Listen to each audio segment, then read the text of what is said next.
আওয়ামী লীগ আমাদের স্থায়ী শত্রু।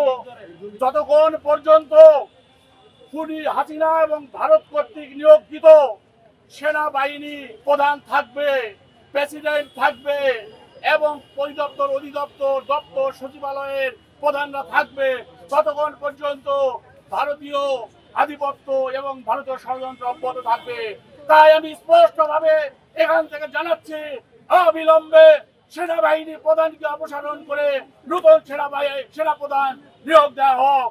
প্রেসিডেন্ট চুপ্পুকে অপসারণ করে নতুন প্রেসিডেন্ট নিয়োগ দেওয়া হোক।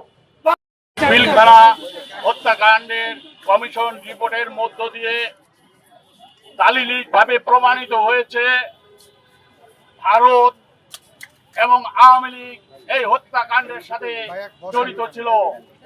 তাই আমরা নির্দ্বিধায় বলতে পারি যে ভারত এবং আওয়ামী লীগ আমাদের স্থায়ী শত্রু, দেশ এবং জনগণের দুশ্মন। এই জন্য এদের বিরুদ্ধে আমাদের ঐক্যবদ্ধ হতে হবে, রুখে দাঁড়াতে হবে। তারা 1971 সালে আমাদের সহযোগিতা করেছিল, 7 দফা চুক্তির মাধ্যমে আমাদের স্বাধীনতার পরও গোলামিতে পরিণত করে রেখেছিল। আমাদের সমস্ত সম্পদ তারা লুণ্ঠন করে নিয়ে গেছিল। 54 বছর ধরে তারা আমাদেরকে শোষণ করেছে, নেপথ্যে অপশাসন করেছে, আমাদের দেশকে অস্থিতিশীল করে রেখেছে, দেশকে স্বাধীনভাবে চলার কোনো সুযোগ দেয়নি।